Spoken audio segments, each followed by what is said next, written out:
Assalamualaikum warahmatullahi wabarakatuh, Bapak Ibu. Waalaikumsalam. Waalaikumsalam warahmatullahi Selamat siang. wabarakatuh. Apa kabar, Bapak Ibu? Baik. Alhamdulillah baik. Alhamdulillah. Alhamdulillah baik.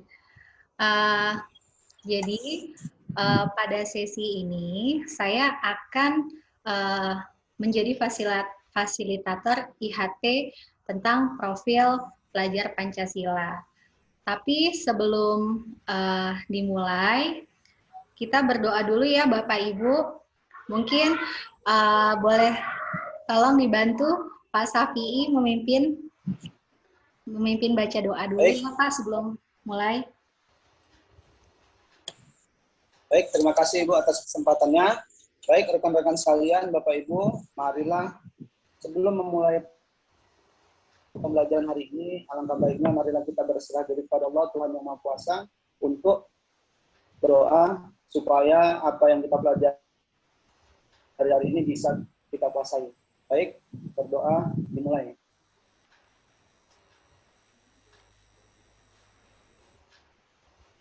Selesai. Ya, terima kasih Mas Safi'i. Nah, sekarang sebelum masuk ke materi, saya mau ice breaking dulu nih Bapak Ibu ya. Jadi ice breaking kita kali ini, kalau saya bilang pagi, Bapak Ibu tepuk 1 kali. Kalau saya bilang siang, Bapak Ibu tepuk 2 kali. Kalau saya bilang sore, Bapak Ibu tepuk tangan 3 kali. Kalau saya bilang malam, Bapak Ibu tepuknya setengah. Jadi tidak berbunyi ya. Jadi nggak bunyi. Pas bilang malam tepuknya setengah. Gitu. Bisa dimengerti Bapak Ibu? Bisa, Bu. Bisa. Ya, insya Allah. Nah, oke ya. Kita mulai. Pagi. Sore. Malam. Pagi. Pagi. Ayo konsentrasi. Ulang ya. Siang. Ya. Malam. Ayo Bu Yani, konsentrasi. Ini jam-jam rawan soalnya ya. Siang-siang. Ya, oke. Terlalu bersemangat. Oke, tepuk tangan buat kita semua ya, Bapak Ibu semua. Oke. Tadi pada kesempatan kali ini saya kan akan memaparkan ya tentang materi profil pelajar Pancasila ya. Nah, tapi sebelum masuk ke materi, saya mau mengingatkan dulu kalau misalkan kita kan punya kesepakatan kelas ya Bapak Ibu. Jadi kesepakatan kelas kita itu kan kalau misalkan saya sebagai instruktur atau teman Bapak Ibu sedang memberikan komentar, ya Bapak Ibu bisa tolong di-mute-kan mikrofonnya.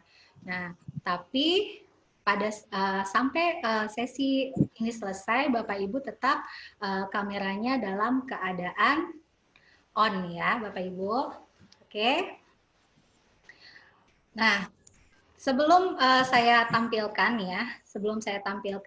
presentasinya, saya mau tanya dulu sama Bapak Ibu, ada nggak yang sudah pernah dengar apa itu profil pelajar Pancasila?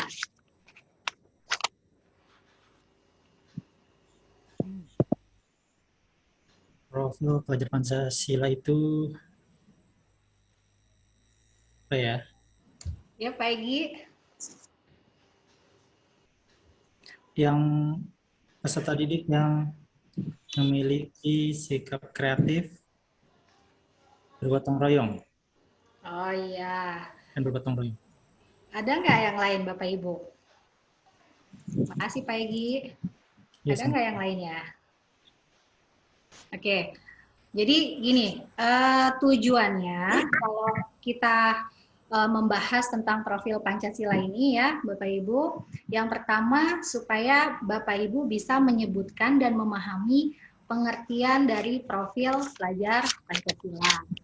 Kemudian yang kedua, Bapak Ibu tahu dimensi-dimensi dari profil pelajar Pancasila, gitu ya. Kemudian yang ketiga, nanti Bapak Ibu bisa menjabarkan tuh profil pelajar Pancasila itu elemen-elemennya ada apa saja gitu ya. Kemudian tujuan yang terakhir adalah jadi Bapak Ibu itu nanti bisa menerapkan tentang profil pelajar Pancasila itu di dalam pembelajaran di kurikulum sekolah penggerak gitu ya Bapak Ibu.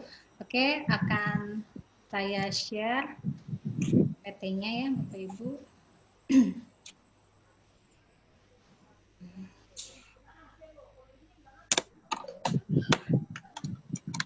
Nah, apakah sudah terlihat Bapak Ibu? Sudah, Bu. Sudah terlihat. Sudah terlihat ya. Oke, di sini materi profil pelajar Pancasila. Nah, jadi sebelumnya kita tahu dulu, kita kan sebagai sekolah penggerak ya, program sekolah penggerak itu apa? Jadi sekolah penggerak itu dia upayanya untuk mewujudkan visi pendidikan Indonesia dalam mewujudkan Indonesia maju yang berdaulat, mandiri, dan berkepribadian melalui terciptanya pelajar Pancasila. Nah, makanya dengan adanya program sekolah penggerak seperti itu, makanya kita akan belajar tentang apa itu profil pelajar Pancasila. Nah, di sini definisi dari profil pelajar Pancasila itu adalah profil lulusan yang bertujuan menunjukkan karakter dan kompetensi yang diharapkan diraih dan menguatkan nilai-nilai luhur Pancasila, peserta didik, dan para pemangku kepentingan. Nah, tadi kan saya udah tujuannya apa? Selain definisinya, kita juga tahu dimensinya. Nah, di sini ada 6 dimensi dan elemen profil pelajar Pancasila, ya. Jadi di situ ada 6 elemen ya, ada 6 dimensi ya, dimensi profil pelajar Pancasila. Nah, di situ yang pertama adalah beriman dan bertakwa kepada Tuhan Yang Maha Esa dan berakhlak mulia. Nah, kalau kita beriman dan bertakwa kepada Tuhan Yang Maha Esa, itu sesuai dengan sila Pancasila yang keberapa ya Bapak Ibu? Di Pancasila? Yang pertama. Yang pertama, ya, yang pertama. Yaitu apa? Ketuhanan Yang Maha Esa. Ya. Kemudian dimensi yang kedua ada berkebinekaan global. Kemudian yang ketiga bergotong royong. Kemudian yang keempat mandiri. Kemudian yang kelima bernalar kritis. Dan yang keenam adalah kreatif. Oke, lanjut. Nah, di sini yang tadi elemen yang sudah saya maksud ya Bapak Ibu, tadi dari dimensi ini dibagi lagi ada beberapa elemen. Nah, yang pertama di sini dimensi yang beriman, bertakwa kepada Tuhan Yang Maha Esa dan berakhlak mulia. Nah, di sini elemennya ada 5 ya. Di sini elemennya ada 5 ya. Jadi di situ ada berakhlak beragama, kemudian akhlak pribadi, kemudian akhlak kepada manusia, akhlak kepada alam, dan akhlak bernegara gitu ya Bapak Ibu. Nah, oke, kemudian ada lagi dimensi yang kedua ya, berkebinekaan global. Nah, di sini elemennya ada 3 Bapak Ibu ya. Mengenal dan menghargai budaya, kemudian kemampuan berkomunikasi intrakultural dan berinteraksi dengan sesama. Kemudian yang ketiga, refleksi dan tanggung jawab terhadap pengalaman kebinekaan. Nah, ya, jadi dari kebinekaan global itu, ya kita kan punya bangsa kita punya semboyan. Siapa yang tahu semboyan bangsa kita apa? Bhinneka Tunggal Ika. Siapa yang tahu artinya Bhinneka Tunggal Ika itu apa ya Bapak Ibu? Beda tapi tetap satu. Ya, berbeda-beda tapi tetap satu jua. Ya, terima kasih. Berbeda-beda tetap satu. Iya, terima kasih Bu Mulyani, Pak Egi, dan Safi'i. Ya, kemudian dilanjutkan lagi dimensi yang gotong royong. Nah, di sini elemennya, elemen ada kolaborasi, kemudian kepedulian, berbagi ya, ada 3 yang bergotong royong gitu ya. Jadi pelajar Indonesia memiliki kemampuan untuk melakukan kolaborasi dengan sukarela agar kegiatan yang dikerjakan dan berjalan lancar dan mencapai tujuan untuk kebaikan bersama gitu ya, dengan adanya gotong royong ini. Kemudian selanjutnya yang keempat, ya, dimensi yang keempat itu elemennya ada kesadaran akan diri dan situasi yang dihadapi. Kemudian yang kedua, regulasi diri gitu ya. Nah, itu elemen yang keempat. Elemen keempat itu apa tadi? Mandiri. Jadi pelajar Indonesia merupakan pelajar mandiri ya, yaitu yang bertanggung jawab atas proses dan hasil belajarnya sendiri gitu ya. Dia bisa bertanggung jawab kepada dirinya sendiri gitu. Oke, selanjutnya elemen yang dari bernalar kritis ya, di situ dari dimensi bernalar kritis, elemennya ini ada 4 ya Bapak Ibu, ini maaf ada typo sedikit ya. Yang pertama, memperoleh dan memproses informasi dan gagasan. Kemudian yang kedua, menganalisis dan mengevaluasi penalaran. Kemudian yang ketiga, merefleksi pemikiran dan proses berpikir. Kemudian yang keempat, mengambil keputusan.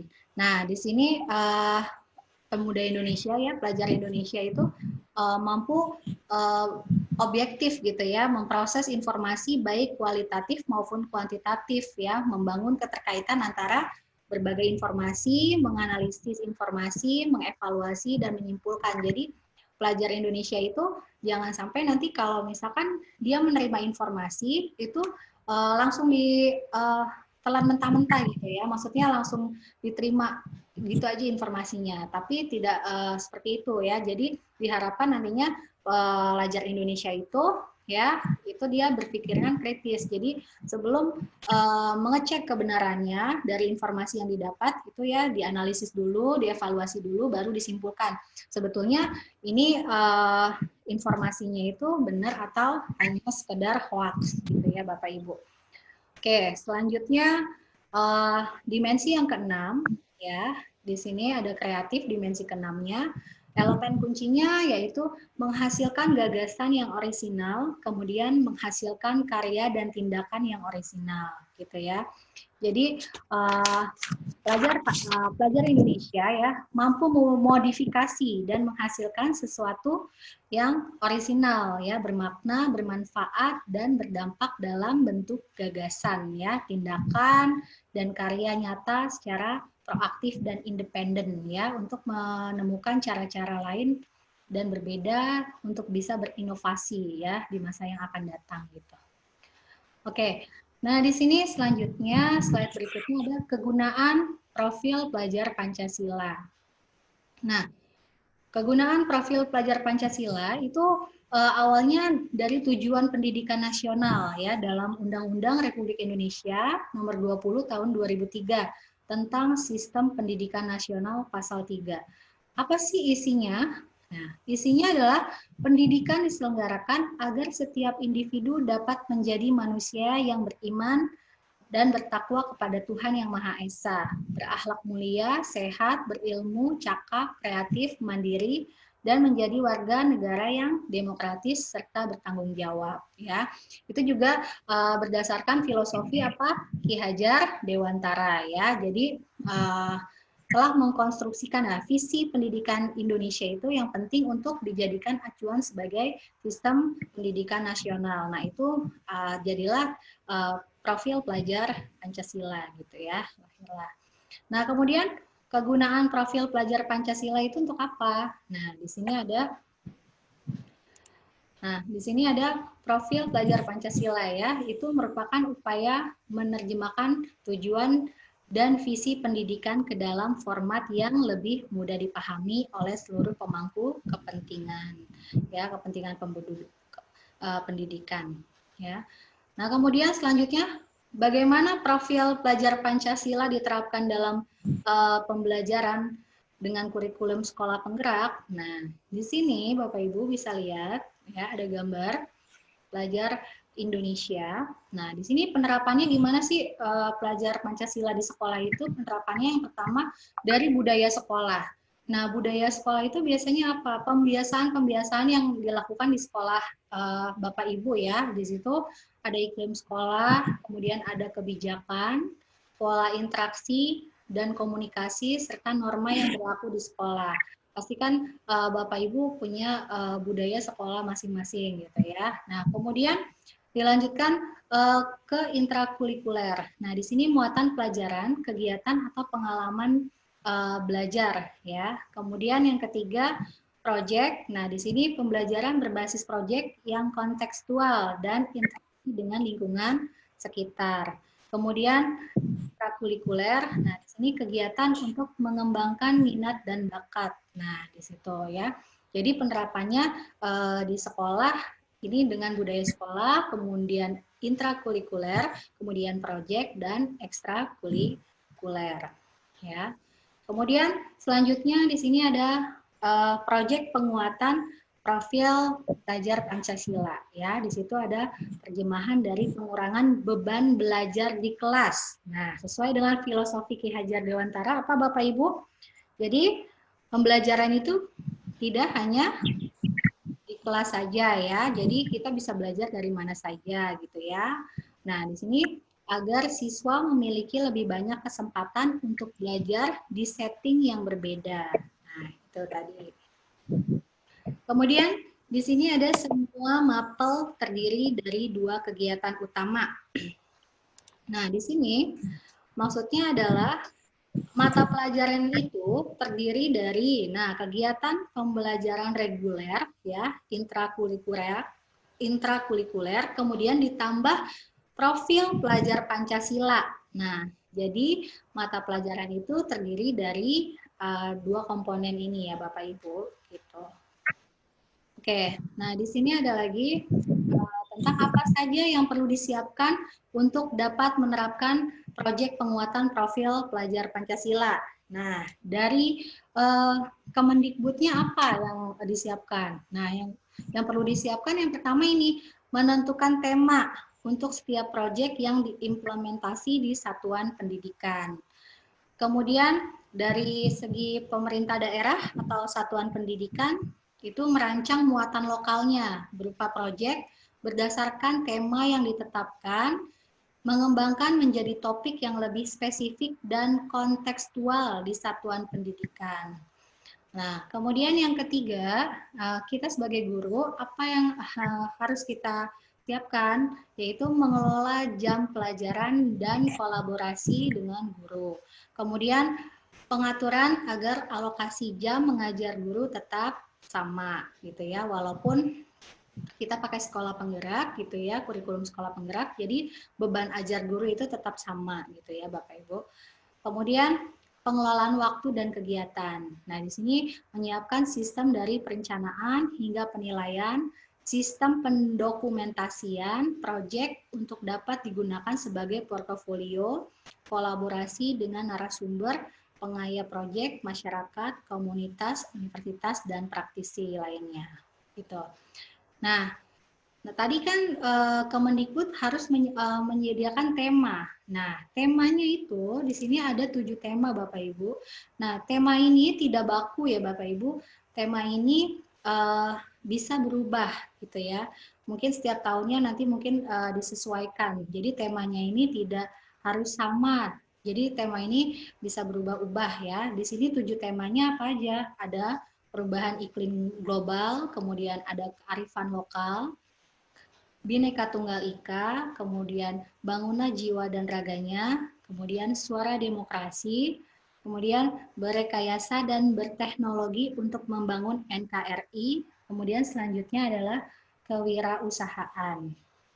Nah, itu yang sudah saya jelaskan tentang definisi, kemudian dimensi, ya, kemudian elemen-elemen profil pelajar Pancasila, kemudian ada tema-tema juga yang harus dipilih ya oleh satuan pendidikan untuk melaksanakan kurikulum sekolah penggerak, ya.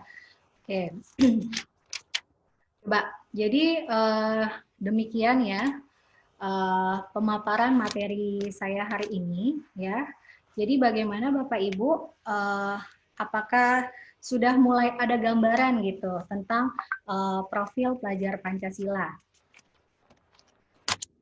Kira-kira udah mulai kebayang belum? Oh ya, profil pelajar Pancasila itu yang seperti apa? Kemudian dia punya dimensi-dimensi, ada 6 dimensi. Kemudian dari dimensi itu dibagi beberapa elemen gitu, Bapak Ibu. Mudah-mudahan udah mulai kegambar ya Bapak Ibu ya, udah mulai ada bayangan gitu ya.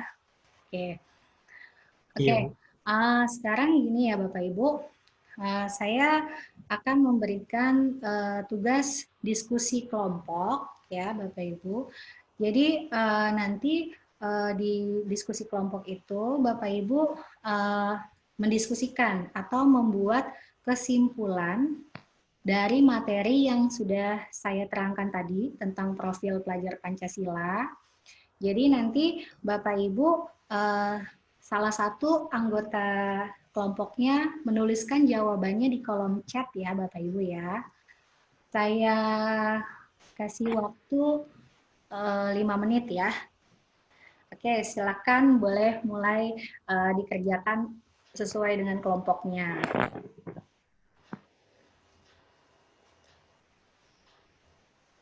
Baik Bapak Ibu, sudah saya terima jawabannya ya. Saya sudah baca nih di kolom chat ya. Sepertinya dari jawaban-jawaban kelompok ya, kelompok Bapak Ibu ini sepertinya sudah mulai memahami gitu ya tentang apa yang disebut dengan profil pelajar Pancasila ya, karena jawaban-jawabannya itu sudah mengarah pada profil pelajar Pancasila gitu ya. Oke, untuk yang terakhir nih ya Bapak Ibu, saya mau ngadain kuis Bapak Ibu. Saya mau ngadain kuis namanya kuis cepat tepat ya, kuis cepat tepat gitu ya. Bapak Ibu coba standby tangannya di keyboard ya. Bapak Ibu tulis jawabannya di kolom chat gitu ya. Pertanyaannya akan saya bacakan saja, Bapak Ibu tinggal jawab ya. Oke, untuk pertanyaan yang pertama, coba. Ada berapa dimensi profil pelajar Pancasila? Wah, oke. Betul semua ya jawabannya Bapak Ibu, semuanya. Ada berapa tadi jawabannya? Ya. Iya, ada 6, betul semua ya. Cuman kan karena ini kuisnya cepat tepat ya Bapak Ibu, berarti ini yang pertama tadi yang jawab Pak Egi ya. Oke, Pak Egi dapat 1 poin. Oke, untuk pertanyaan yang kedua. Di sini sebutkan dimensi profil pelajar Pancasila. Ayo silakan Bapak Ibu diketik di kolom chat jawabannya.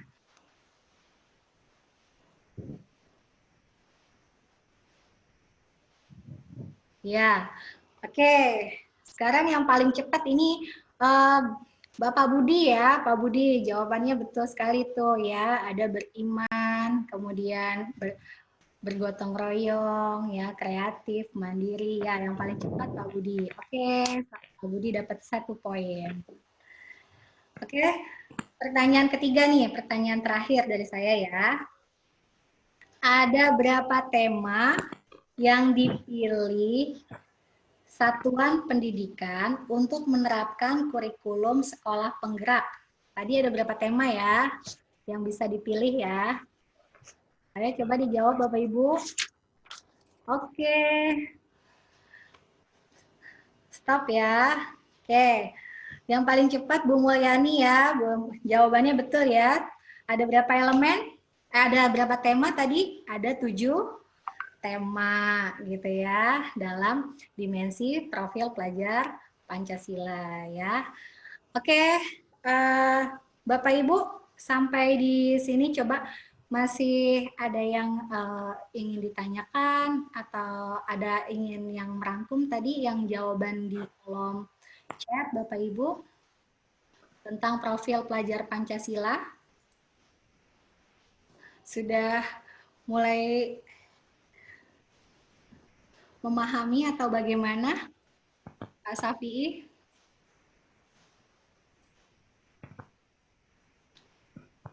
Sudah, Bu. Alhamdulillah. Oke. Bagaimana dengan Bu Mulyani?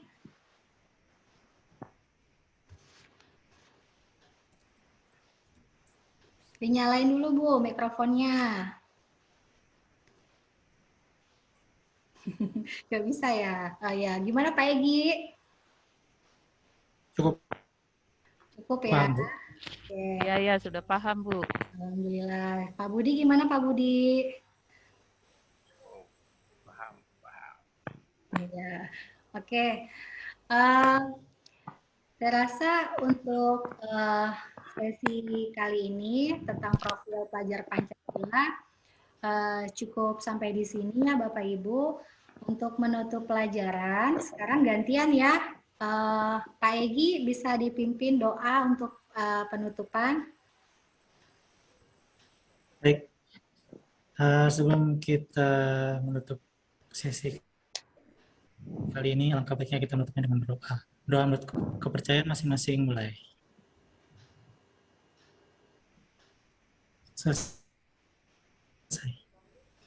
Ya, terima kasih Bapak Ibu sudah mengikuti in-house training kali ini dengan penuh semangat ya, walaupun jam-jam siang ya, gini seperti ini jam-jam ngantuk ya Bapak Ibu. Terima kasih. Cukup sekian dari saya. Assalamualaikum warahmatullahi wabarakatuh. Sampai bertemu lagi. Waalaikumsalam.